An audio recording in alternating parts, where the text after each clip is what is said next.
All right, welcome to the conclusion of my 4-part build series of my Mark 13 Mod 5 sniper rifle clone.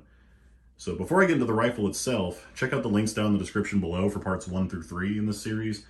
Those videos will be really useful if you're thinking about building one of these rifles for yourself. It'll show you a lot of the parts you're going to need, where you can source some of those parts, and some of the different options you have as far as accessories on the rifle go. So what that build series can also help you do is decide if a build like this is going to be for you. I see this all the time with people who start off wanting to build a Mark 13 Mod 5 or any bolt-action sniper rifle used by the military.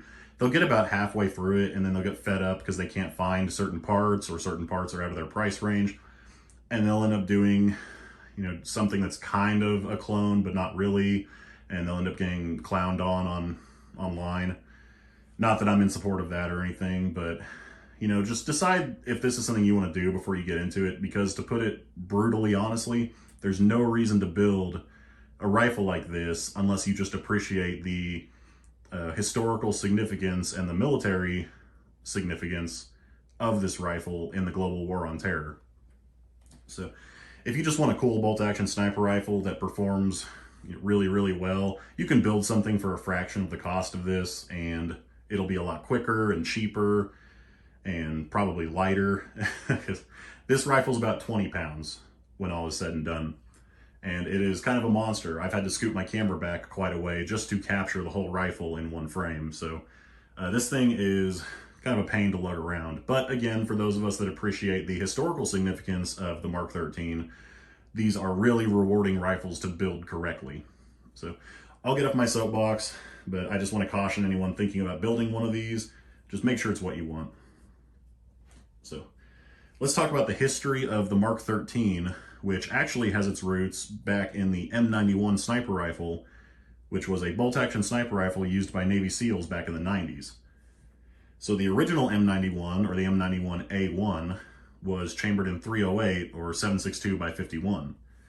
But at the same time that this rifle was in use, the 300 Win Mag was being evaluated as a potential military cartridge for sniper rifles due to its higher energy payload and its flatter trajectory over .308. So the M91A2 eventually was developed, which was chambered in 300 Win Mag, and this was kind of the ancestor of the Mark 13 sniper rifle. So once some decent loadings had been made for the 300 Win Mag, the rifle, or the cartridge, was approved for military usage, and cartridges like the Mark 248 Mod 0 and Mod 1, which have a 190 grain and a 220 grain projectile respectively, made this a very popular platform for snipers. Again, going back to the flatter trajectory and the higher energy payload, these rifles could be devastating in Iraq and Afghanistan. So there are currently 7 variants or mods of the Mark 13. Each of them is chambered in 300 Win Mag, and each mod or each variant can vary very little between each, or they can be very, very different between the different mods.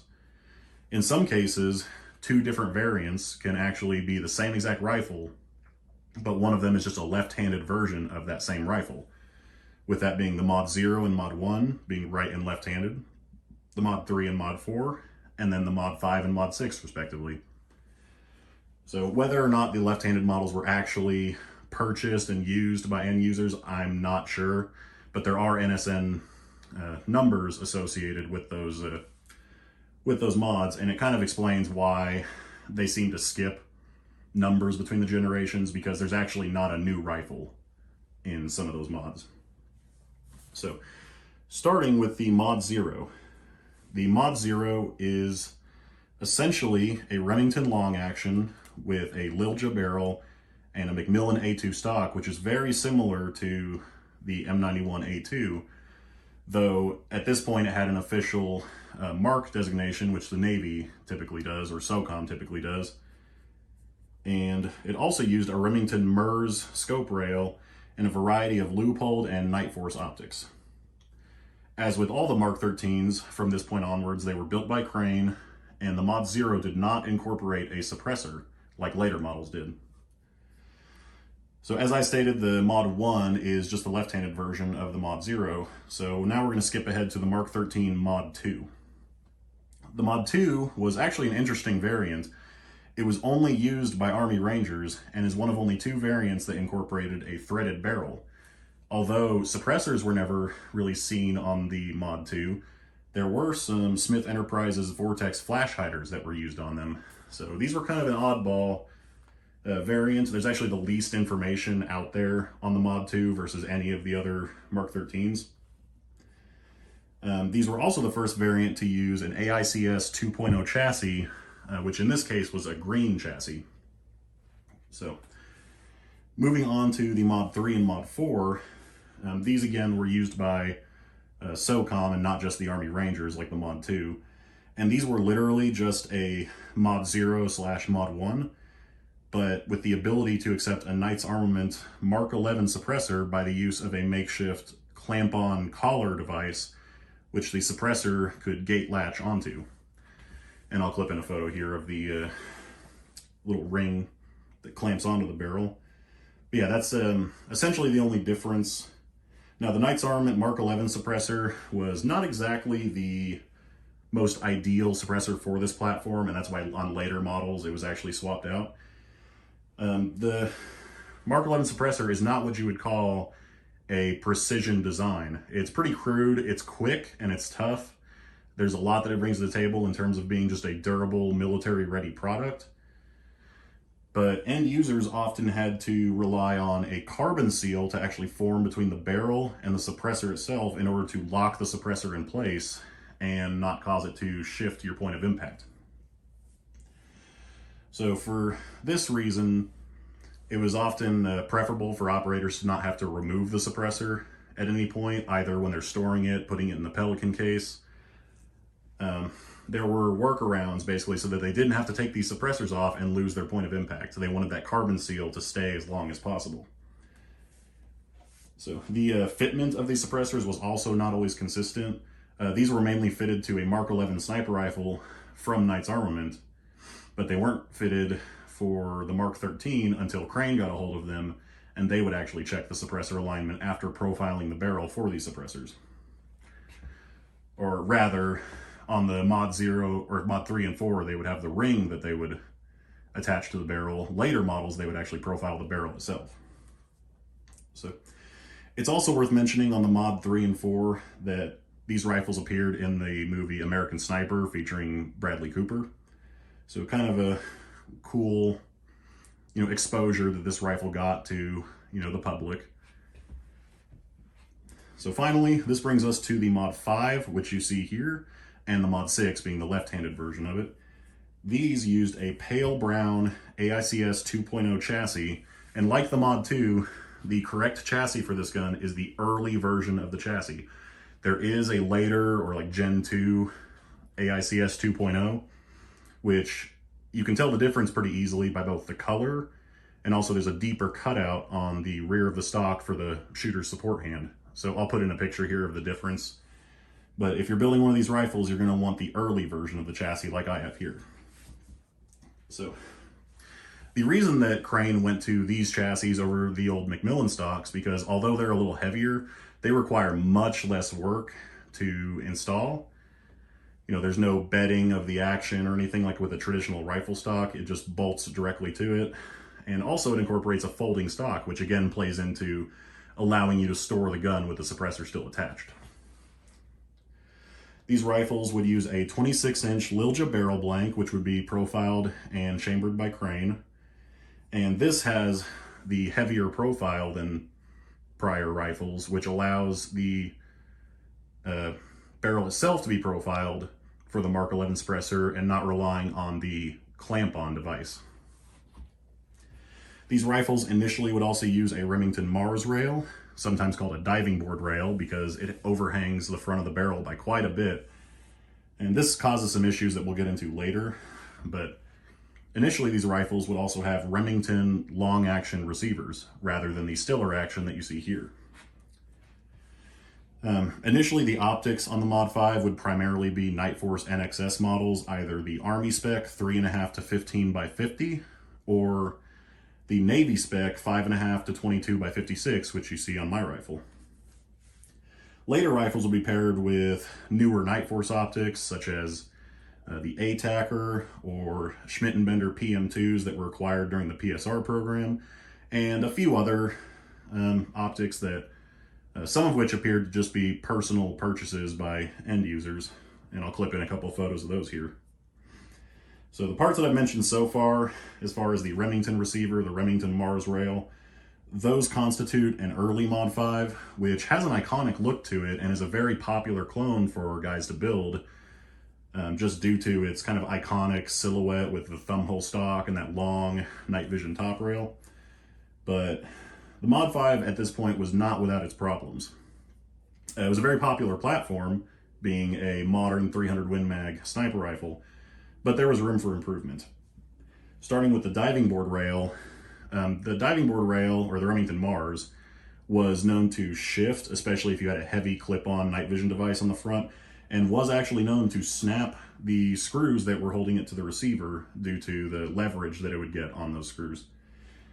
And so this caused a couple problems for Crane. Namely, they would have to use beefier screws, which involved rethreading the Remington receivers, which added more work for them. And it made them not 100% reliable in combat. There was always the chance that you could snap it off during a firefight. So this was one issue. The other issue being that the Remington receivers themselves took a lot of work between upgrading from number 8 to number 10 screws, as well as blueprinting the action to make it smoother, and then also having to add the M16 extractor mod to enhance reliable ejection from the rifle. So SOCOM was aware of these issues, and they did set out to fix the majority of them. The Remington MIRS scope rails were changed out for a standard length scope rail, which was provided by Stiller, and were used in conjunction with a Badger Ordnance Immunes night vision rail, which attaches directly to the steel chassis underneath the plastic outside of the chassis. The Remington actions themselves were also exchanged out for Stiller actions, which were already blueprinted from the factory and had the M16 extractor mod. So at this point, Crane was not having to do virtually any work to the receivers themselves or the chassis themselves. They were just having to profile and chamber the barrels for these guns. So when they went from making a few dozen of these a year to thousands of these per year for all of SOCOM, that saved them a lot of work and time. It's worth mentioning that while many Mod 5s were updated with Stiller actions, there were some rifles that were not updated. They would still use the Badger Ordnance Immunes rail, but they would retain their Remington long-action receiver. These are sometimes referred to as transitional rifles or retrofitted rifles, although this term is kind of misleading because these changes, for the most part, happened all at once. The retainment of some of these Remington receivers was mostly just so they could use what parts they had on hand and didn't have to, wait on new parts to show up. So I'll clip in a few photos here of those guns actually being upgraded at Crane as they're being stripped down and having the immunes and stuff installed. So this brings us to the Mark 13 Mod 7, which is the newest iteration of the Mark 13. And this variant features a newer AI chassis. So again, they're sticking with the AI chassis, which saves them a lot of work on installing the barreled receivers into the chassis.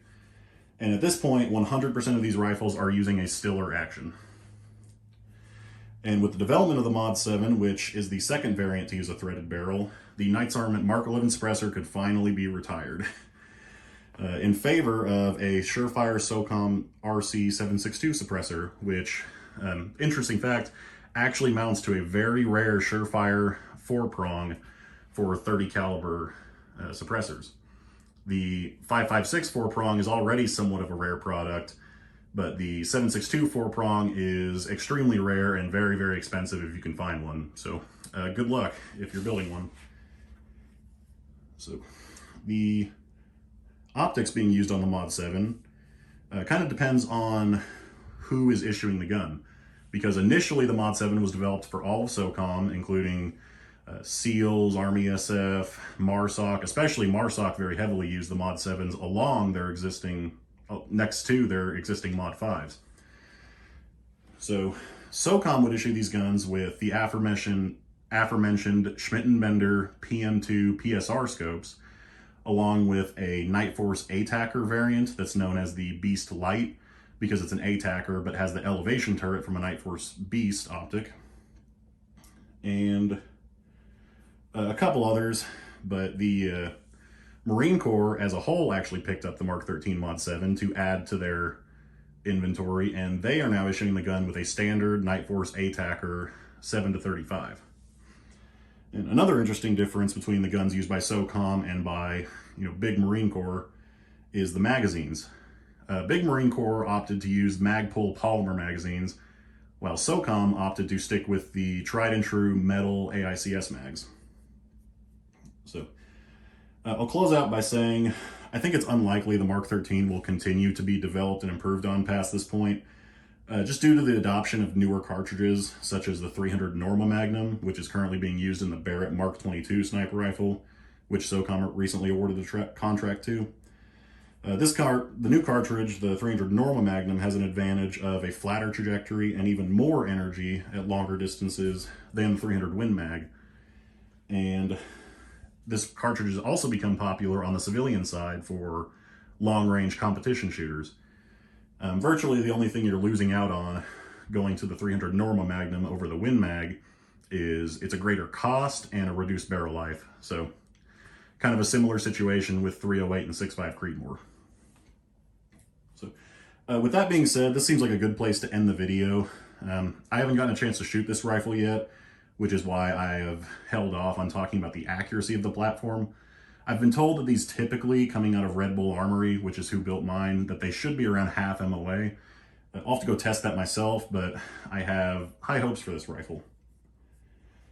So if you want to see more content featuring this rifle, such as the accuracy and the sound suppression using the Knights Armament Mark 11 suppressor, go ahead and follow me on Instagram. I'm likely going to post that there to some degree. If you have any questions, feel free to leave them down below in the comments section. I'm more than happy to answer anything you guys have for me. But please do me a favor and go back and watch my prior videos on this if you are thinking about building one of these, because it'll save me a lot of work answering a million questions that I've already answered in my prior videos. And it'll be a good place for you guys to start if you want to embark on this journey. So thanks to everyone who stuck with me since the first video on this. I'm absolutely stoked to have this rifle done and ready to go shoot. Unfortunately, it's kind of crappy outside right now, so I'm not going to go do it today. But like I said, go follow me on Instagram if you want to see how this ends up performing. And thank you for watching.